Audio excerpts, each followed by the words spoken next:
Bali Maharaj is one of the 12 Mahajans, the great authorities of devotional service. There's a verse that's spoken by Yamaraj or Dharmaraj, the Lord of Death, who is also the Lord of Dharma. And he names the 12 Mahajans. Swayambhu Narada Sambhu, Komara Kapila Manu, Prahlada Janaka Bhishma, Bali Vayasukir Vayam. So here's the list. Swayambhu means Lord Brahma, Narada Muni, Lord Shiva, the Kumaras, Lord Kapila, Manu, Prahlad, the grandfather of Bali Maharaj, Janaka Maharaj, the father of Sita, the great Bhishma Dev, who I'd like to say a few words about in a little while also, Bali Maharaj. Vyasaki means Sukadev Goswami, the one who's born from Vyasadeva. Vayam means and me. So Dharmaraj is speaking, he's saying and me.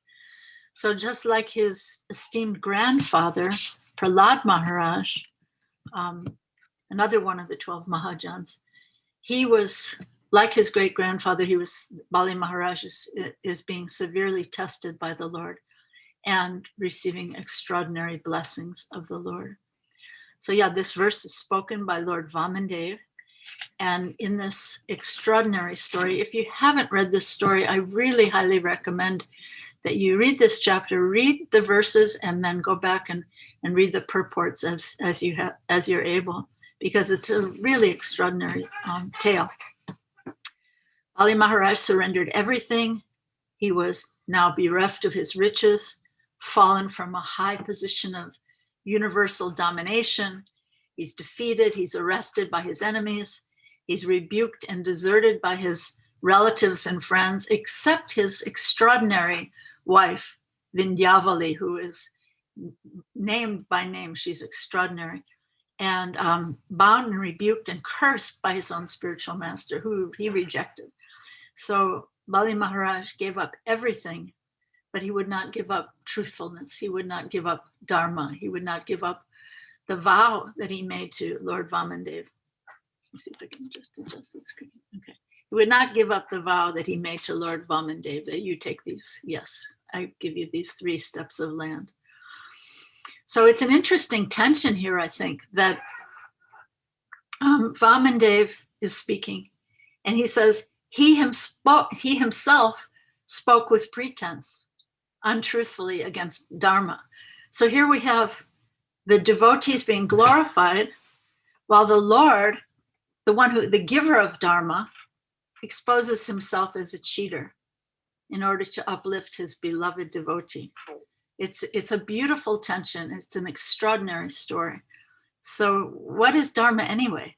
There's so many definitions of Dharma. We could speak about Dharma for the rest of our time together. But there's one verse I think speaks to this context, that Dharmam tu sakshat bhagavat pranitam. That Dharma means that the religious principles or Dharma are enacted or established by Bhagavan, right? So whatever Krishna says, that's Dharma. So here he's the one who establishes Dharma. He's the one who defines Dharma. And here he is breaking Dharma. Very interesting tension. I guess I should look in this chat to see what people are saying. Okay. Can someone type the verse into the chat? Okay, it's verse 29. It's chapter 8. Canto 8, chapter 22, verse numbers 29 and 30, if you want to look back, okay? So here's the Supreme Lord who establishes Dharma. He's breaking Dharma. He's not speaking truthfully here. So the second verse of the entire Srimad Bhagavatam, Canto 1, Canto 1, Chapter 1, text number 2, Srimad says that Srimad Bhagavatam kicks out all cheating religion, right? Dharmak proch chitta kaitravo to paramo nirmatsaranam satam. This Bhagavat Purana kicks out all cheating religion. Yet here we have the Supreme Lord. Haribol, good morning, Andrea. Nice to see you. Here we have the Supreme Lord, the goal of all religion. He's exposing himself as a cheater. in order to glorify his devotee. So it's a very, very beautiful pastime and beautiful tension. So maybe you've heard it said that Lord Rama says, do as I do. And Krishna says, do as I say. Right? So Rama upholds Dharma in his pastimes as the perfect king, the perfect human being. He upholds Dharma. But Krishna in his pastimes, and here we see in this pastime of Vamandev, he sometimes breaks Dharma, right? In order to glorify. Why? In order to glorify and uplift his devotees. When Ram is criticized for taking Sita back, did he say, to hell with Dharma, to hell with what people are saying? Sita is my beloved, she's my pran Shakti, my most intimate principal Shakti. No, Ram didn't say that. But Krishna, he's sometimes cheating. Sometimes Shri Radha is waiting for him. And some other dear gopi who's been praying to Krishna, begging Krishna for his love and attention, he has to fulfill her desire also. This is the Vrindavan mood that Krishna is cheating. He's lying to Mother Yasoda. I have not eaten dirt. He's stealing butter. He's stealing the gopis' clothes, and he's stealing the minds and hearts of all the residents of Vrindavan, all the Vrajavasis. And even on the battlefield of Kurukshetra, Krishna breaks his promise. He promised that he would not take up any weapon to assist either side of the battle, right? And yet he does take up a weapon. He picks up a broken chariot wheel that was lying on the ground in the heat of battle, right? It was lying on the ground, and he breaks his promise just to protect his dear devotee Arjuna against his other dear devotee, Bhishma Dev, who is mentioned earlier as one of the 12 Mahajans. So such beautiful exchanges of love here. So in protecting Arjuna on this battlefield of Kurukshetra, which if you haven't read the Mahabharata, I suggest you do. The version by Krishna Dharma is beautiful. So in protecting Arjuna, at the same time, Krishna's fulfilling the deepest desire of Bhishma Dev to see his beloved Lord, face his Lord in battle, because he's in the chivalrous rasa of a warrior. So his ultimate vision of his most beloved Lord is to see his Lord in that angry mood with his hair flowing. His hair is turned ashen colored due to being mixed with the dust that's been raised by the hooves of the horses on the battlefield, right? So Krishna's running to Bhishma Dev with this broken chariot wheel in his hand to smash him. And on the way, he drops his upper cloth on the ground. And there's beads of sweat wetting Krishna's face. And Krishna's face is also decorated, the verse says, with drops of blood from the wounds of Bhishma Dev's own arrows. So Bhishma Dev loves Krishna so much that he's actually wounded him. And those are like love bites from a lover. They're regarded as just like love bites, right? So this is Bhishma Dev's most cherished vision of Lord Krishna fighting in this beautiful chivalrous rasa, right? So another one of the great Mahajans. So yeah, it's really an interesting point that, Bhagavad Gita, 2nd chapter, 41st verse, a very important verse that is very pivotal in Krishna consciousness. Srila Prabhupada points this out.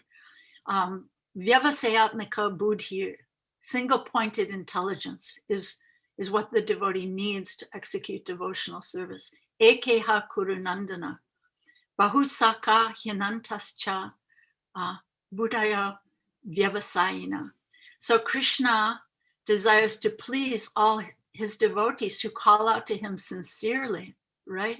So the devotee, it's recommended that the devotee should have single-pointed, ekeha, single one, ekeha kurunandana, single-pointed intelligence. But Krishna, because he's pleasing all his devotees who are calling out to him in different ways, his intelligence is many-branched, bahusaka, many-branched. So in this case, Krishna himself, in the form of Vamandev, he's accepting the reputation as a cheater. He says himself in this verse that he's speaking with pretense. That means he's a cheater. in order to glorify Bali Maharaj as the greatest devotee who keeps his word, who did not give up truthfulness in any circumstance. Even in the most extreme and dire circumstance, he would not give up his vow to Vamandev. So what does this say to us? That we should also try to never give up the vows that we've taken. If we've taken a vow to chant a certain number of rounds, even if it's not very many, don't go back. Keep a fixed number and don't go back through thick and thin. That day, do that number until you feel like you can increase, and then you can increase, but don't go back. So this Mahajan is Bali Maharaj. He's surrendered everything, but he will not give up. He's surrendered everything. His universal domination, his family, he's rejected his guru when his guru spoke falsely, but he will not give up Dharma. He will not give up the vow he made to the Lord. And Krishna's most endearing quality that's shown in this verse is his quality as Bhaktavatsala, or that he's dearmost to his devotee, that his devotees are dearmost to him. So it's not that he upholds Dharma. No, the devotee upholds his vows of Dharma, but Krishna sometimes breaks that. So it's interesting to think of Krishna as Bahusaka. His intelligence is many-branched, pleasing all devotees who call out to him, whereas the devotee is asked to be Ekasaka, right? So Krishna defines Dharma, but then he breaks it at his own sweet will. And this is the sweetness of Krishna. And here as the charming Lord Vamandev. The verse says he puts his devotee, the purport is saying that he puts his devotee through severe tests, almost unbearable, that one could hardly even live under the conditions that have been imposed upon Bali Maharaj. And then the purport goes on that the Lord certainly appreciates the devotee's forbearance, and it is recorded for the future glorification of the devotee, further proof of the Lord's mercy toward his devotee. So I wanted to share something with you from Nectar of Devotion that to me really speaks to this conversation. There's a list in the chapter of Nectar Devotion called The Qualities of Sri Krishna. Quality number 17 is Krishna's gratefulness. And there are three little sections. First is about Draupadi, and the second is about the holy name. It's not very long. And the third one is about Jambavan, the great bear. I think it was here it says monkey. Sometimes he's described as a bear. Okay, that means you don't even have to be a human being to get Krishna's mercy, right? So under this category of gratefulness, any person who is conscious of his friend's beneficent activities and never forgets his service is called grateful. In the Mahabharata, Krishna says, "When I was away from Draupadi, she cried with the words, 'Hey, Govinda.' This call from me has put me in her debt, and that indebtedness is gradually increasing in my heart." So it's not only that Krishna is grateful, but the gratefulness is always increasing in his heart, right? This statement by Krishna gives evidence of how one can please the Supreme Lord simply by addressing him, "Hey Krishna, hey Govinda." So beautiful. So then there's a little bit about the Hare Krishna mantra. So Krishna's grateful to Draupadi. We got that now, right? And then what about someone who chants Krishna's holy name? The Mahamantra, Hare Krishna, Krishna Krishna, Hare Hare, Hare Rama, Rama Rama, Hare Hare, is also simply an address to the Lord and his energy. So to anyone who is constantly engaged in addressing the Lord and his energy, we can imagine how much the Supreme Lord is obliged. It is impossible for the Lord to ever forget such a devotee. It is clearly stated in this verse that anyone who addresses the Lord immediately attracts the attention of the Lord, who always remains obliged to him. So such a beautiful thing. When we chant the holy name, we're receiving the Lord. We should chant in the mood of a receiver, not an achiever. So the Lord has come to our house. He's come to my tongue. He's come into my mind and heart. Let me receive him. Let me greet him. Let me see him and hear him and truly receive him and not be distracted by any kind of craziness that's going on in my house at the moment, right? So then there's just one little bit here about Jambavan. Another instance of Krishna's feeling of obligation is stated in connection with his dealings with Jambavan. When the Lord was present as Lord Ramachandra, Jambavan, the great king of the monkeys, rendered very faithful service to him. When the Lord again appeared as Lord Krishna, which is thousands of years later, right? Krishna remembers his gratitude. He married Jambavan's daughter and paid him all respect that is usually given to superiors. Any honest person is obliged to his friend if some service has been rendered unto him. Since Krishna is the supreme honest personality, how can he forget an obligation to his servitor, right? So here it says he's the supreme honest personality. Sometimes he's not honest, but one thing we know, he's always grateful. So that's really beautiful, right? So I love the picture. If you have this volume of Srimad Bhagavatam, 8th canto, please look up in your volume the picture in this volume of Bali Maharaj's esteemed grandfather, Prahlad Maharaj, who we always think of as the little 5-year-old boy when Lord Nrsingadev appears. But in this section, he's an elderly, gray-haired grandfather. And while Bali Maharaj is bound up by these ropes and completely humiliated, he's looking down in shame. Prahlad Maharaj enters the assembly. It's so beautiful.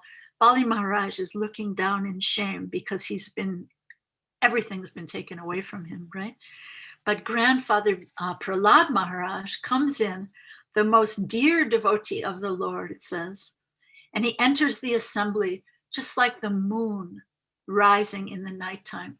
And he sums up the entire situation, and he says to Lord Vamandev, you have given this great opulence to Bali, and today you have taken it all away.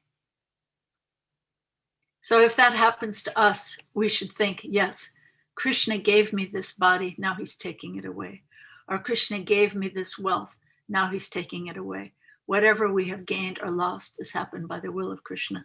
So he says, you gave it to him, now you've taken it all away. And then he says, Prahlad Maharaj says, I think you have acted with equal beauty in both ways.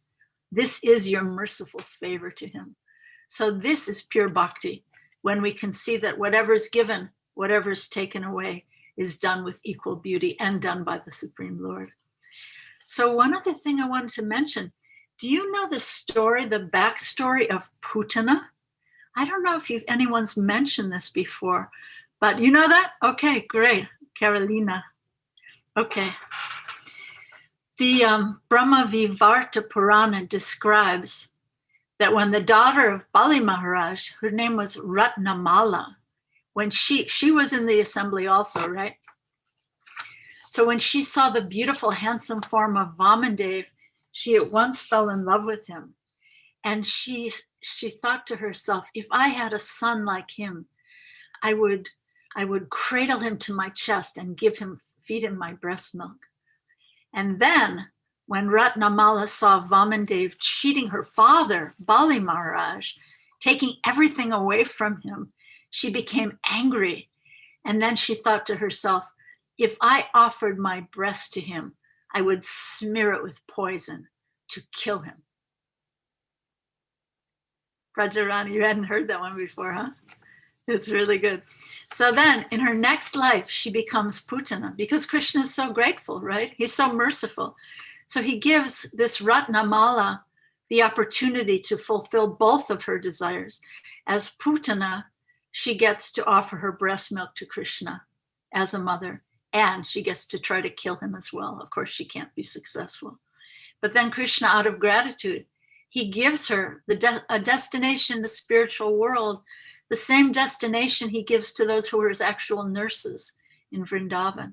How extraordinary, right? So when devotees think of Krishna's mercy, they think of this mercy to Putana. Because if Krishna can be so merciful to someone like her, certainly there's hope for me. There's hope that he might give me a little mercy also, right? So I think we should remember this, that Krishna is so kind, and he will also accept our best intentions, although we're also full of faults and mixed desires, right? I might be praying to Krishna, but I might be distracted. I might have so many mixed desires as I approach him. But then at the very end of this purport, I think there's a very, very important instruction that we should remember. The Supreme Personality of Godhead not only tested Bali, but also gave him the strength to tolerate such adversity. The Lord is so kind to his devotee that when a severe testing comes, the Lord gives him the necessary strength to be tolerant and continue to remain a glorious devotee. So this should be our motto, that Krishna is so kind. And we could also pray to be cheated by Krishna, to ask him to steal our minds and our hearts away from our false shelters of this material world. We have, what are my false shelters, right?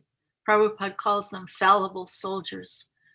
Pride, prestige, opulence, family, and just ask Krishna to give us shelter under his lotus feet, right?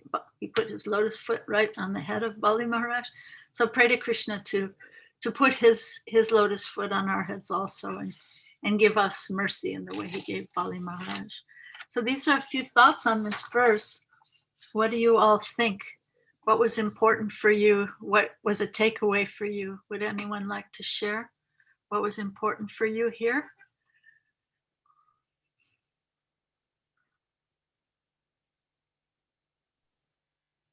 Hare Krishna, Rukmini Prabhu. Good morning, it's Andrea.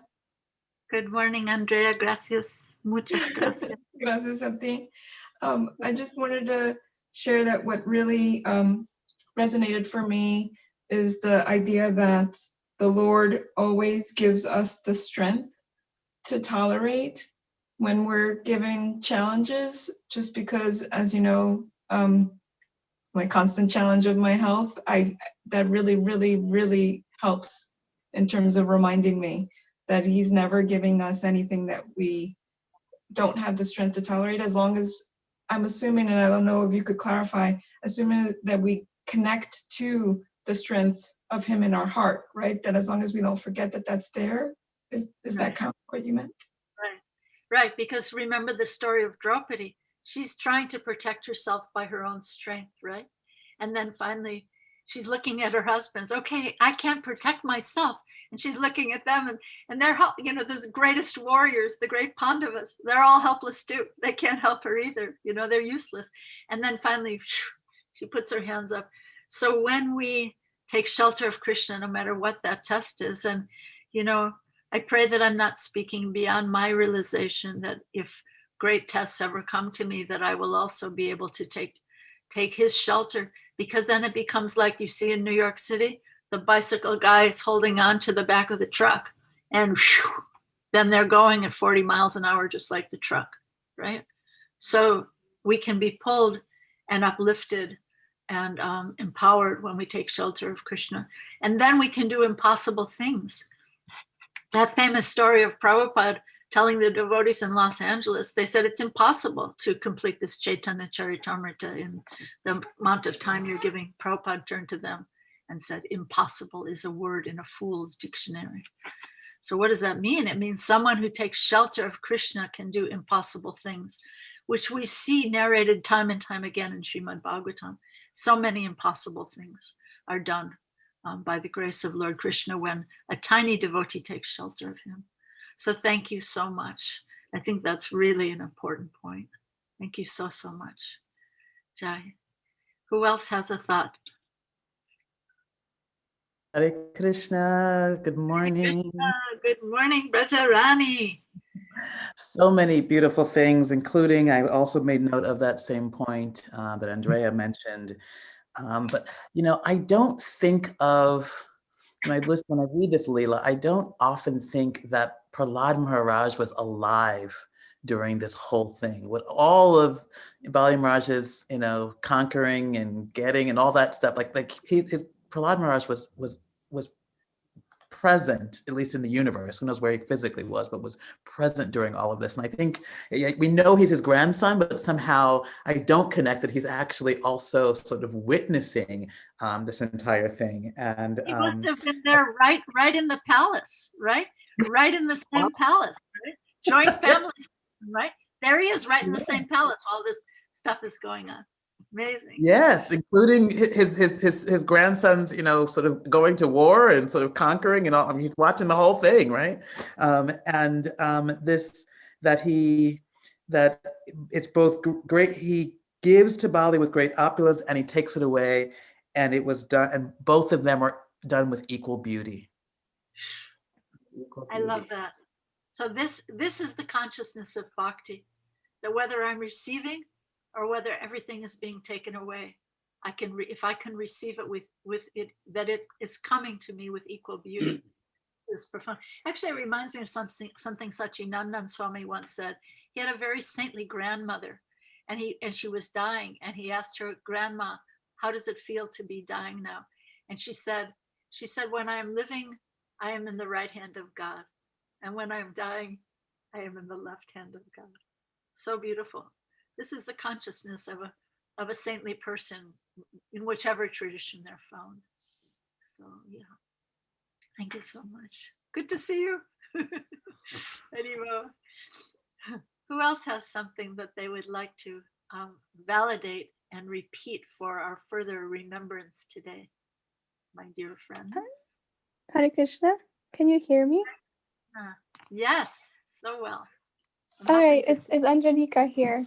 I took away so many points, but I am particularly really inspired by almost like a educated prayer opportunity, in a sense that, like, when we study these beautiful scriptures and we learn about those pastimes and hear about them and hear about those amazing personalities like Bali Maharaj, that later on we can also take that knowledge and almost petition the Lord, saying, well, I know this pastime and I'm inspired by it, and I see your mercy here.